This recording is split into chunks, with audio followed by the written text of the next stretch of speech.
Hai, what's up guys? Selamat datang ke Kisah Semasa TV. Terima kasih kepada yang sudah subscribe channel ini.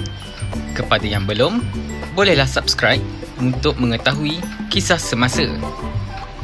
Cara pembayaran RM500 untuk golongan B40 dan penerima BPR. Untuk makluman, Perdana Menteri Malaysia iaitu Tan Sri Muhyiddin Yassin baru-baru ini telah mengumumkan satu pakej bantuan yang dinamakan sebagai Program Strategik Memperkasa Rakyat dan Ekonomi Pemerkasa. Salah satu antara tujuan pakej Pemerkasa diadakan adalah untuk membantu meringankan bebanan rakyat Malaysia yang terkesan akibat daripada penularan wabak pandemik COVID-19 yang masih melanda negara kita pada ketika ini. Berikut kami kongsikan kepada anda maklumat terkini tentang bantuan pemerkasa yang akan diterima oleh golongan B40 dan penerima bantuan prihatin rakyat BPR. Semoga bermanfaat untuk kita semua. Jumlah bantuan yang bakal diterima. Golongan B40 yang kehilangan pendapatan akan menerima bantuan tunai berjumlah sebanyak RM500. Penerima BPR yang berpendapatan RM1,000 ke bawah juga menerima bantuan bayaran sebanyak RM500. Maklumat bantuan RM500.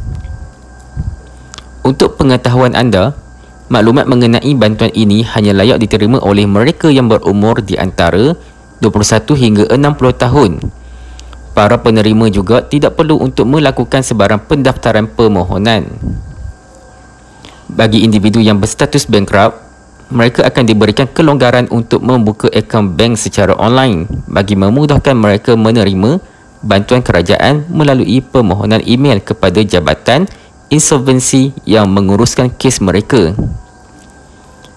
Bantuan akan dikreditkan ke dalam akaun penerima selepas pengesahan kehilangan pendapatan dan semakan silang melalui sistem Lembaga Hasil Dalam Negeri LHDN, Kumpulan Wang Simpanan Pekerja KWSP dan Pertubuhan Keselamatan Sosial Perkeso.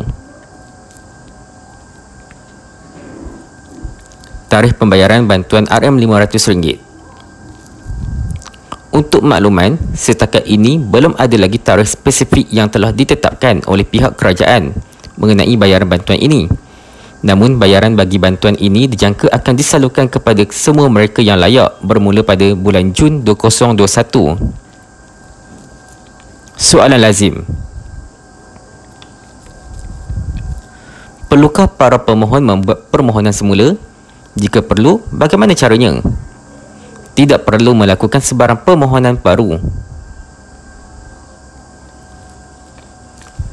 Bagaimanakah pembayaran akan dilakukan?